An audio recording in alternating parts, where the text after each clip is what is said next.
મિત્રો, આજે આપણે ઝાલાવાડ પંથકના હાંપર ગામની વાવમાં બેઠેલી માં મેલડીના ઇતિહાસની વાત કરીશું. હાંપર ગામ સુરેન્દ્રનગર જિલ્લાના ધાંગધ્રા તાલુકામાં આવેલું છે.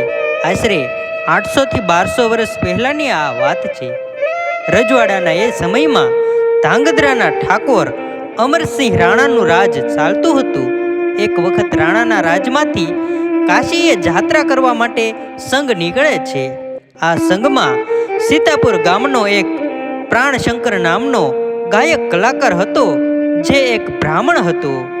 હવે બન્યું એવું કે સંઘ ચાલતો ચાલતો કાશી નગરી પહોંચે છે. ત્યાં ઉતારો અપાય છે અને ભજનની રમઝટ બોલે છે. ત્યાં કાશીની બજારમાં એક બ્રાહ્મણનું ઘર હતું અને એક 16 વર્ષની ફૂલકુંવર નામની રૂપના અંબાર જેવી દીકરી હતી, જે આ સંઘ જોવા આવે છે. આ દીકરી જાણે સ્વર્ગમાંથી કોઈ અપ્સરા નીચે ધરતી ઉપર આવી હોય એવું લાગે છે. આ ફૂલકુંવર બ્રાહ્મણને જોતા જ મનથી વરી ચૂકી છે અને મનથી નક્કી કરે છે કે પરણું તો આ જુવાન સાથે જ પરણું, નહીંતર આખી જિંદગી કુંવારી જ રહીશ. આમ મનથી નક્કી કરીને તેના મા બાપને વાત કરવાનું વિચારે છે.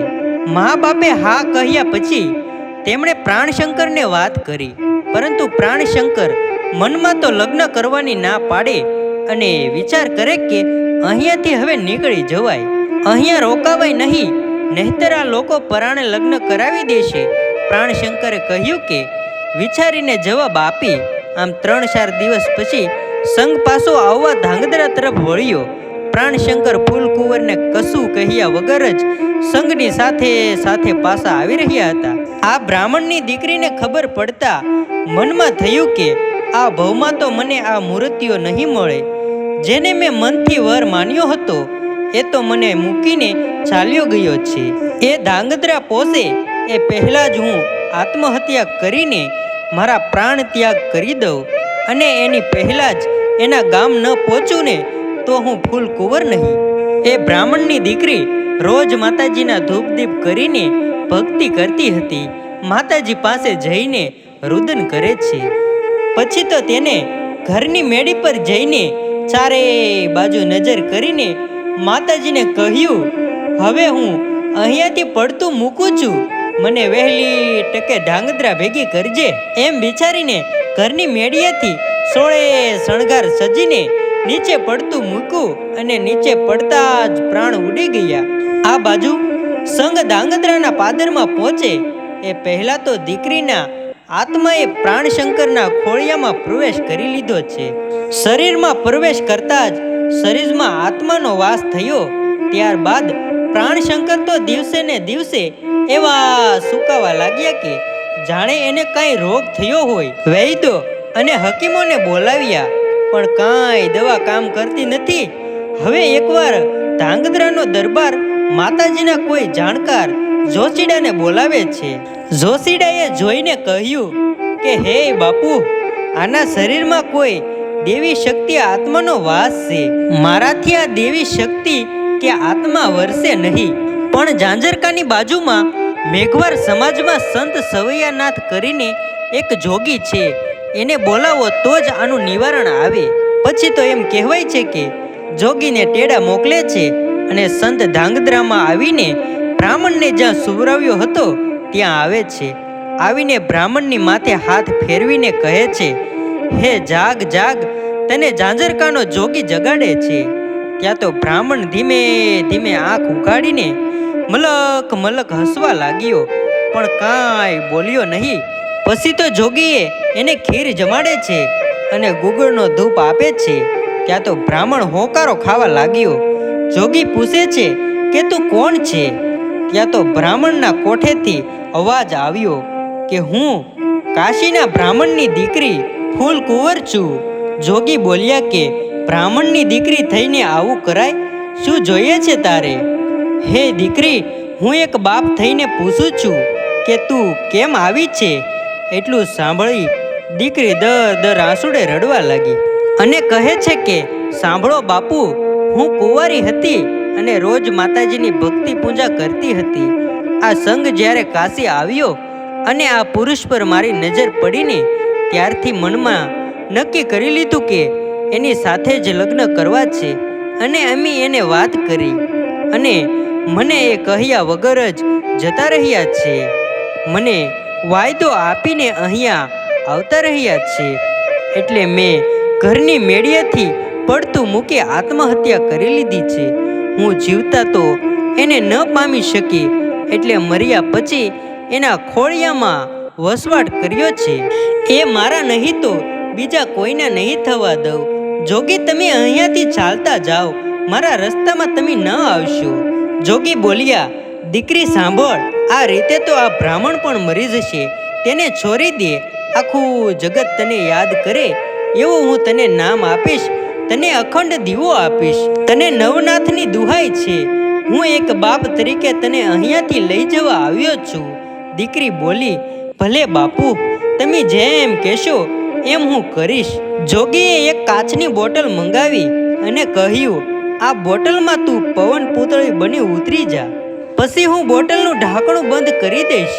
દીકરી હવે કબૂલે છે અને બ્રાહ્મણનું શરીર સોરીને સળસળાટ બોટલમાં ઉતરી ગઈ. પછી જોગીએ તેને આશીર્વાદ આપતા કહ્યું કે જગતમાં તારા નામનો ઝંડો રોપાશે. પછી બ્રાહ્મણ બેઠો થઈ જાય છે. ત્યારબાદ ધાંગધ્રાના બાપુએ જોગીને પેરામણી આપી અને જોગી ત્યાંથી બોટલ લઈને ચાલતા થાય છે. ચાલતા ચાલતા હાલનું જે હાંપર ગામ છે ત્યાં વાવ પાસે પહોંચે છે. ત્યાં તો જોરીમાંથી દીકરી બોલી કે બાપુ, આ વાવનો ટોડલો અને આ વગડો મને ખૂબ જ ગમવા લાગ્યો છે. બાપુ, મને અહીંયા જ બેસાડી જો ને. બાપુ, મારે અહીંયા જ વાવના ટોડે બેસવું છે. જોગી બોલ્યો, હે દીકરી, હું બેસાડું તો ખરો, પણ તારું કાંઈક પ્રમાણ તો બતાવ. ત્યાં તો જોગીની જોરીમાં જે બોટલ રાખી હતી એ જોરી 1.25 મણ વજન જેટલી ભારે થઈ ગઈ. અચાનક જોરીનું એટલું વજન થઈ ગયું એટલે જોગી બોલ્યો કે ખમ્મા ખમ્મા દીકરી, હવે મને તારામાં ભરોસો છે અને જગતમાં સારા કામ કરવા બેસી છે. જોગી તો બોટલ લઈને ધીરે ધીરે વાવ પાસે આવે છે અને વાવના ટોડે કંકુથી ત્રિશુલ દોરીને શ્રીફળની માથે ચૂંદડી ઓઢાડીને જેમ એક બાપ દીકરીના માથે હાથ ફેરવે એમ શ્રીફળ માથે હાથ ફેરવે એટલું કહ્યું કે આજથી હું તને હાંપરના ટોડાની મેલડી કરીને બેસાડું છું. હવે બ્રાહ્મણની દીકરી મટી મેલડી થઈ જા. ત્યાં તો આકાશમાંથી વીજળીના સમકારા થવા માંડ્યા અને મેલડીમાં પ્રસન્ન થયા અને અહીંયા હાંપરના ટોડાવાળી મેલડી તરીકે માના મંડાણ થયા. પછી તો મેલડીમાં ખડખડાટ હસવા લાગ્યા અને કહ્યું, મને મેલડીને અહીંયા બેસાડી છે અને જગતમાં હું સૌના કામ કરીશ. હે જોગી, જાઓ, હું તમને વેણ આપું છું કે સવૈયાના સ્થાનમાં કેડિયાના કહની માતા કહેવાશ અને જ્યારે તમે મને યાદ કરશો ત્યારે હું તરત જ હાજર થઈ જાય અને દુખિયાના દુઃખ દૂર કરીશ. પછી તો સવૈયા જોગી ત્યાંથી ચાલી નીકળ્યા અને માં મેલડીનું ત્યાં મંડાણ થયું. એ પછી તો અનેક વર્ષોના વર્ષો વીત્યા, અનેક રજવાડાઓ બદલાયા હશે, સરકારો બદલાઈ હશે, પણ માં મેલડીનું સ્થાનક ત્યાં ને ત્યાં જ રહ્યું. હાલમાં શંકર દાદા આ મેલડી માની સેવા પૂજા કરી રહ્યા છે અને કહેવાય છે કે કોઈ પણ ગામની વહુ દીકરીઓની વહારે માં મેલડી જટ આવે છે.